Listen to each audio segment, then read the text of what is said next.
You think they're wise? Move on! Little Marianne had been in bed for a long time. She was sick and too weak to play. Her caregiver had fallen asleep next to her bed. Marianne looked around. What could she do? There was no one to entertain her. She had already read the books in her bookcase for the umpteenth time. She wasn't interested in them anymore. Bored, she looked at the little bouquet of violets next to her table. It seemed like one of the violets was looking at her. She gently picked up the violet. It had a sweet, smiling face. Suddenly, she heard a soft voice. It was coming from the violet. The violet looked kindly at Marianne. "Shall I tell you a story?" she asked. "Well, I would love that," Marianne answered. "I can tell you about the history of us violets if you'd like," said the violet. "Oh, I would love that," Marianne replied. "It's the story of the princess and the violets." Marianne lay down comfortably. The cat curled up in her arms. Once upon a time, there was a king with newborn twins. They were two extremely cute sons named Purple and Crip. But the king didn't take care of them. The queen had died at the birth of the twins. The king lost himself in reading books and drinking wine to escape his grief. The king refused to wear the color purple, something that was worn at that time to show mourning for a loved one who had died. The king continued to wear his green coat with his red hat. The young princes were raised by a nanny when they were very young, and later the teachers took over. Despite the sadness over the loss of their mother and the lack of love from their father, the princes were always kind, obedient, and friendly. The king's subjects begged the king to look for a new queen. That would bring joy back to the land, but the king didn't make any effort. One day, a woman stood on the doorstep who had decided to marry the king. She wore purple clothing to show that she was mourning the death of the queen. She had two little daughters named Primrose and Narcissus. Those names were perfect for the two girls, who liked to wear clothes in a yellow color. The subjects were very happy with the arrival of the woman and her cute daughters. She was a beautiful woman to see, and she was also very friendly. The king married her and let his wife rule the country. He didn't feel like doing it himself. At first, the new queen was very kind and friendly, but the power went to her head. She began to abuse her high position with laws that were only good for her own benefit. Her daughters sat next to her on the throne. The princes were allowed to sit at her feet. The subjects and the people began to be annoyed by her selfish behavior and tried to warn the king. But the king didn't want to hear it and buried himself in his books and drank his wine. The princes obeyed their stepmother and put up with the terrible remarks of their stepsisters. The young princesses also became very conceited. The queen hoped that the king would die one day so that she could have the kingdom for herself. But then the two princes had to be gotten rid of. She had the two boys banished to a remote part of the palace. They were not allowed to be seen in public anymore. Adam, the palace gardener, took care of the boys. He taught the boys everything about plants, flowers, and gardening. They also learned to dance and make music. On one day, the young princess began to yearn for more freedom. They begged the queen to let them speak to their father. The queen was shocked when she saw the boys. They were handsome and smart. That evening, she had the boys captured by soldiers. They were locked up in a tall tower where they received only a piece of bread with water daily.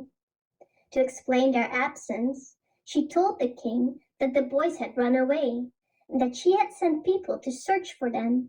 That, of course, was not true, but the king didn't seem to care. The boys stayed in the tower for a year. They were visited daily by birds that sang beautiful songs for them. That made their stay a lot more pleasant. But when the boys didn't receive any bread or water for a few days, they understood that it was intended for them to die of hunger. "Now it's time to escape," said Prince Purple. "If no one comes to save us, we have to do it ourselves." They came up with a plan. With everything suitable in the tower, they made a long rope. With it, they climbed out of the tower. Then they visited Adam, who was very happy to see them.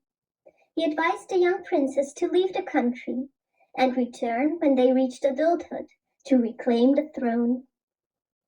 "But where should we live?" asked the princess. "We have nothing at all." Adam gave them clothes. "I also have some musical instruments here. You can make music and dance and earn money with it. I will also give you some magical seeds. They will bring you luck. Plant the seeds when you are far enough away and have found a house. They are magic seeds. They will only sprout if they are planted by princely hands." And so the two princes set off. They made music and earned enough money to get by. The joy the boys made was contagious. People were happy to pay for it. Several years later, the princes had enough money to buy a house. They had come a long way from their father's kingdom by then. It was time to plant the seeds. The house was in a remote location where they could lead their life undisturbed. They lived on wild berries, nuts, fish, rabbits, and rye bread that they bought from an old woman who came to collect herbs. It took a long time before buds appeared on the plants, and the boys sometimes doubted whether they were real magic seeds. "If we can't grow flowers, we'll make music for the next few years to earn a living, and when we are old enough, we will return to our kingdom and fight to rightfully reclaim the throne," said Purple. "The old woman is very curious about our garden and the plants we are growing here," said Crip. "I told her that we don't know ourselves, but if the flowers come, she is welcome to look. She knows a lot about plants. If these plants can help to heal the sick, that would be a great reward, even if we don't earn anything with it." "You're right, brother," replied Purple. "I would rather make people happier than be a king." The next morning, everything was in bloom. They were violets, but they were the most beautiful they had ever seen. It seemed like they had little faces, half sad, half happy. "What can we do with the violets, and how can they bring us luck?" Purple wondered. "We will sell them," said Crip. "They are so wonderfully beautiful and special. They will certainly bring in a lot of money." "They are beautiful," they heard the old woman say behind them. "We did it," said Purple, and he picked a flower to give to the woman. "I can read plants," said the old woman, "and these flowers tell me a sad story." She turned the flower a few times with her bony fingers. "I see 5 petals. This big, golden petal sits alone on a double green seat. The 2 smaller yellow petals, with a small edge of purple, are on either side. But these 2 purple petals only have 1 green seed, although they are more beautiful than the other petals. And in the middle, I see a little man in green with a red cap. He's in the warmest, safest place. He has a bag of seeds that will ripen if he wants to give the sun access to his heart." The boys smiled but said nothing. It was their own sad history that was written in the magical flowers. "They will sell well," continued the old woman. "They bring out the good in people. The whole world needs that. You can earn a fortune with them." The next few days, the violets sold well at the market. Although the boys looked poor, they radiated something special. Everyone wanted to buy them. Doctors bought the flowers to encourage their patients. Sad people bought them to cheer up. Even bad people bought them because the sweet faces never reproached them, arousing better feelings in their bad hearts. The queen and her daughters also wanted the flowers. The queen lived in fear. The people didn't like her, and started to rebel because she didn't take care of the poor. Primrose and Narcissus had brought the flowers because they wanted to possess everything that was new and beautiful, no matter what the cost. Even the king received a bouquet of violets beside his bed. He noticed them too, especially because they bore the name of his deceased queen, Viola. Meanwhile, the two princes traveled the world. They sold flowers in the summer and sang and danced in the winter. They preferred to do that in prisons, hospitals, and poor neighborhoods. There they left not only happiness but also money, and then slipped away quietly without waiting for thanks. The boys felt free. I wouldn't want to be locked up in a palace and forced to follow all sorts of rules, they exclaimed. But if we can help the poor in our kingdom find work, then we will do that. We have saved enough money. Let's go back to our kingdom in silence, hoping that our father will want to see us this time. No one needs to know who we are.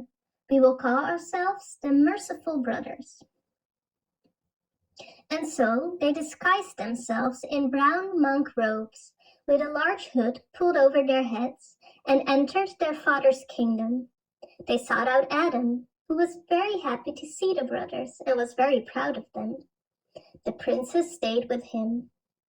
From that house, the brothers helped the poor in various ways throughout the day.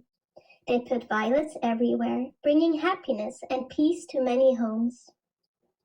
In the meantime, the queen was in mortal fear of her misdeeds, and the king was very sick.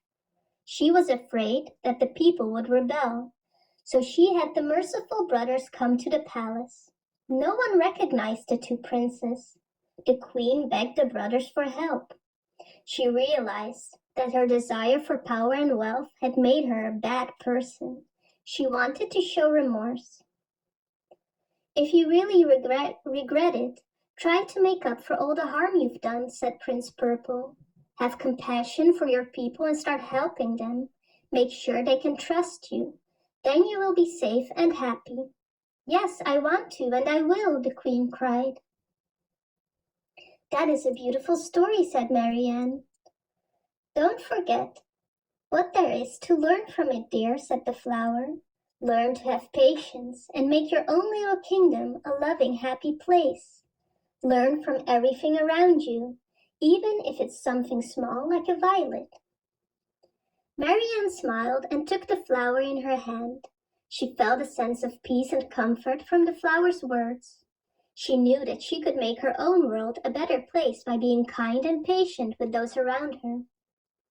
As she walked back to her village, Marianne thought about the merciful brothers and how they had changed their kingdom for the better.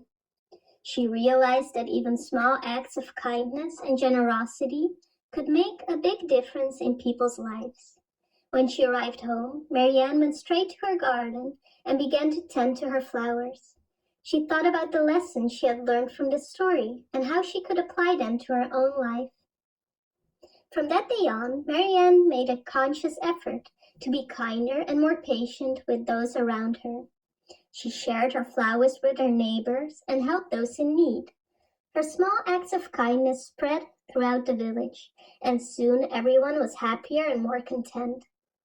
As the years passed, Marianne's garden grew more beautiful and bountiful. People came from far and wide to see her flowers and to hear her stories of the merciful brothers. Marianne was grateful for the lessons she had learned and the happiness she had brought to others. She knew that she had made her own little kingdom a better place, just as the merciful brothers had done for their kingdom. You be mumu. You think say they wise. You are a mumu man.